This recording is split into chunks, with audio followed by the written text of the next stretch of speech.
വയനാട് സുഗന്ധഗിരിയിലെ മരം കൊള്ളയിൽ 3 വനം വകുപ്പ് ജീവനക്കാർക്ക് suspension. South Wayanad DFO Shajna Karim, Kalpetta range officer M Sajeevan, grade deputy ranger Beerankutty എന്നിവർക്കെതിരെയാണ് നടപടി. കൽപ്പറ്റ റേഞ്ച് ഓഫീസർ K നീതുവിനെ ഇന്നലെ സസ്പെൻഡ് ചെയ്തിരുന്നു. ഇതോടെ 9 വനം വകുപ്പ് ജീവനക്കാർക്കെതിരെയാണ് സർക്കാർ നടപടിയെടുത്തത്. വൈത്തിരി സുഗന്ധഗിരി ആദിവാസി കോളനിയിലെ വീടുകൾക്ക് ഭീഷണിയായി നിന്ന 20 മരങ്ങൾ മുറിക്കാൻ നൽകിയ പെർമിറ്റിന്റെ മറവിൽ 126 മരങ്ങൾ മുറിച്ചതിലാണ് നടപടി ഉണ്ടായിരിക്കുന്നത്. ദീപക് മോഹനാണ് വിശദാംശങ്ങളുമായി വയനാട്ടിൽ നിന്ന് ചേരുന്നത്. ദീപക്, ഈ സുഗന്ധഗിരിയിലെ മരം കൊള്ളയിൽ ഈ വനം വകുപ്പ് ജീവനക്കാർക്ക് ഉൾപ്പെടെ കൃത്യമായ പങ്കുണ്ട് എന്നത് നേരത്തെ പ്രിൻസിപ്പൽ ചീഫ് കൺസർവേറ്റർ ഓഫ് ഫോറസ്റ്റിന്റെ റിപ്പോർട്ടിൽ ഉണ്ടായിരുന്നു. ആ റിപ്പോർട്ടിന്റെ അടിസ്ഥാനത്തിലാണ് ഇപ്പോൾ നടപടി ഉണ്ടായിരിക്കുന്നത്. സൗത്ത് വയനാട് DFO ഉൾപ്പെടെ സസ്പെൻഡ് ചെയ്തിരിക്കുന്നു. എന്തൊക്കെയാണ് മറ്റു വിവരങ്ങൾ?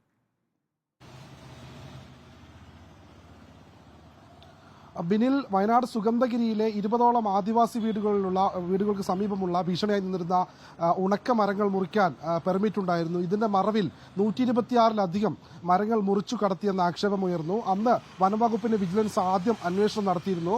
തുടർന്നാണ് വയനാട്ടിലെ ഉന്നത ഉദ്യോഗസ്ഥർക്ക് പങ്കുണ്ടെന്ന വിവരം ഇവർക്ക് ലഭിച്ചത്. തുടർന്ന് വയനാട്ടിലെ വനംവകുപ്പ് ഉദ്യോഗസ്ഥരെയും ഉന്നത അധികാരികളെയും ഒഴിവാക്കി നടത്തിയ അന്വേഷണത്തിനൊടുവിലാണ് വിജിലൻസിന് ഇങ്ങനെയൊരു കാര്യം മനസ്സിലാവുന്നത്. അതായത് ഇപ്പോൾ ഈ സസ്പെൻഷനിലായിട്ടുള്ള സൗത്ത് വയനാട് DFO ഷജ്ന കരീം, ഒപ്പം കൽപ്പറ്റ റേഞ്ച് ഓഫീസർ നീതു, മറ്റ് 2 ഗ്രേഡ് റേഞ്ച് ഓഫീസർ അടക്കമുള്ള ആളുകൾക്കെതിരെയാണ് ഇപ്പോൾ നടപടി ഉണ്ടായിട്ടുള്ളത്. വനംവകുപ്പിന്റെ വിജിലൻസ് സംഘം അന്വേഷിച്ച് നടപടിക്ക് ശുപാർശ ചെയ്തിരുന്നു. നേരത്തെ ഈ വിഷയവുമായി ബന്ധപ്പെട്ട മാധ്യമങ്ങൾ വാർത്ത നൽകിയതിന് പിന്നാലെയാണ് വനംവകുപ്പ് വിജിലൻസ് അന്വേഷണം വ്യാപകമായി ആരംഭിച്ചത്.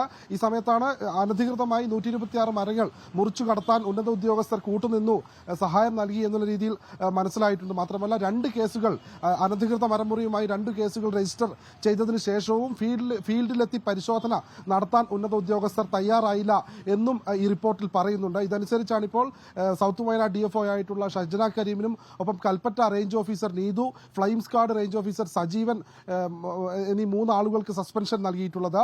നേരത്തെ ബീരാൻകുട്ടി എന്നൊരു റേഞ്ച് ഓഫീസർക്കും സസ്പെൻഷൻ നൽകിയിരുന്നു. 6 ബീറ്റ് ഫോറസ്റ്റ് ഓഫീസർമാർ, ഒപ്പം 7 ഫീൽഡിലെ വാച്ചർമാർ അടക്കം എന്നിവർക്കെതിരെയും നടപടിക്ക് ഇപ്പോൾ ശുപാർശ ചെയ്തിട്ടുണ്ട്. നിലവിൽ ഇപ്പോൾ സൗത്ത് വയനാട് DFOയുടെ ചുമതല നോർത്ത് വയനാട് DFO ആയിട്ടുള്ള മാർട്ടിൻ ലോവലാണ് നിർവഹിക്കുന്നത്. ഏതായാലും വയനാട്ടിലെ വലിയൊരു മരംവെട്ട് കൊള്ളയാണ് ഇപ്പോൾ പുറത്തു വന്നിരിക്കുന്നത്. ഇതിന് പിന്നിൽ വനം വകുപ്പിന്റെ ഉന്നത ഉദ്യോഗസ്ഥർക്ക് പങ്കുണ്ട് എന്നുള്ള തരത്തിലൊരു റിപ്പോർട്ടാണ് ഇപ്പോൾ പുറത്തു വന്നത്. ഇതിന്മേലാണ് ഇപ്പോൾ സർക്കാർ ഇത്തരത്തിലൊരു നടപടി സ്വീകരിച്ചിട്ടുള്ളത്.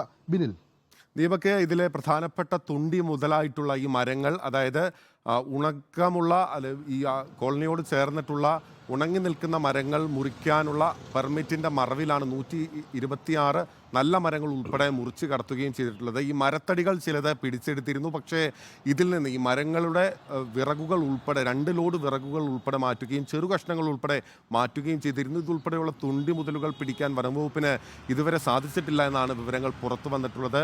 ഇതിൽ ഉൾപ്പെടെ എന്തെങ്കിലും നടപടികൾ വനംവകുപ്പിന്റെ ഭാഗത്ത് നിന്ന് പറയുന്നുണ്ടോ? എന്തൊക്കെയാണ് അതിൻ്റെ വിവരങ്ങൾ?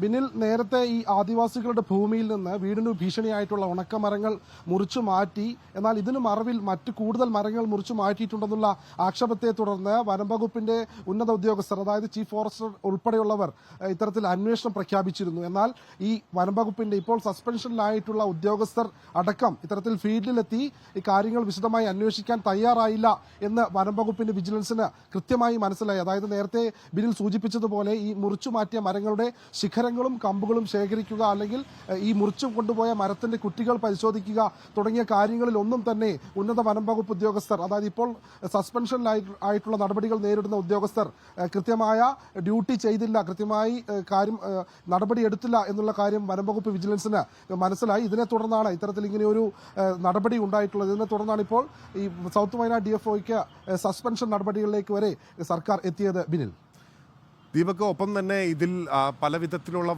വനപാലകരുടെ വനം ഉദ്യോഗസ്ഥരുടെ പങ്കുണ്ട് എന്ന് ദീപക് തന്നെ റിപ്പോർട്ട് ചെയ്യുന്നുണ്ട്. അതുകൊണ്ടാണ് ഇപ്പോൾ DFO ഉൾപ്പെടെയുള്ള സൗത്ത് വയനാട് DFO ഉൾപ്പെടെയുള്ള ഉദ്യോഗസ്ഥർക്കെതിരെ നടപടി ഉണ്ടാകുന്നത്. ഇതിൽ ഈ വിജിലൻസിൻ്റെ വനം വകുപ്പിൻ്റെ ഫ്ലൈയിങ് സ്ക്വാഡിലെ ഉദ്യോഗസ്ഥർക്ക് ഉൾപ്പെടെ നടപടി ഉണ്ടാകുന്നു. അങ്ങനെ ആ വിധത്തിൽ വ്യാപകമായ രീതിയിലുള്ള പിന്തുണ ഈ വനം കൊള്ളയ്ക്ക് പിന്നിൽ, ഈ മരം കൊള്ളയ്ക്ക് പിന്നിൽ ഉണ്ടായിരുന്നു എന്ന് തന്നെയാണോ മനസ്സിലാക്കേണ്ടത്? തീർച്ചയായും ബിനിൽ, അതായത് south Wayanad DFO Shajna Karim, Kalpetta range officer Neethu, flying squad range officer Sajeevan, section ഓഫീസർമാരായ KK ചന്ദ്രൻ, വീരാൻകുട്ടി, മറ്റ് 7 ബീറ്റ് ഫോറസ്റ്റ് ഓഫീസർമാർ, 6 ഫോറസ്റ്റ് വാച്ചർമാർ എന്നിവർക്കെതിരെയായിരുന്നു നേരത്തെ ഈ വനം വകുപ്പ് വിജിലൻസിന്റെ സർക്കാരിലേക്ക് ഇവർ നൽകിയ നടപടിയെടുക്കണം എന്ന് പറഞ്ഞിരിക്കുന്ന ഈ കേസിൽ പങ്കുള്ള ആളുകൾ. പക്ഷേ ഇതിൽ ഇവർക്കെതിരെ എല്ലാവർക്കുമെതിരെ നടപടി വന്നിട്ടില്ല. നിലവിൽ ഈ മരമുറി അനധികൃതമായി 126 മരങ്ങൾ മുറിക്കാൻ സഹായിക്കുകയും പിന്നീട് പരാതി ലഭിച്ചതിന് ശേഷവും ഫീൽഡിലെത്തി പരാതിയെപ്പറ്റി കൃത്യമായി അന്വേഷണം നടത്താത്തതിനെ തുടർന്നാണ് ഇത്തരത്തിൽ ഉന്നത ഉദ്യോഗസ്ഥർക്ക് വീഴ്ച സംഭവിച്ചതായും അവരുടെ സഹായത്തോടു കൂടിയാണ് ഇത്തരത്തിലൊരു മരമുറി നടന്നു എന്നുള്ള കാര്യവും പുറത്തു വന്നത്. ഇതിനെ തുടർന്നാണ് ഇപ്പോൾ ഈ ഉദ്യോഗസ്ഥർക്ക് സസ്പെൻഷൻ നടപടി സർക്കാർ ഉത്തരവ് നൽകിയിരിക്കുന്നത്. ബിനിൽ.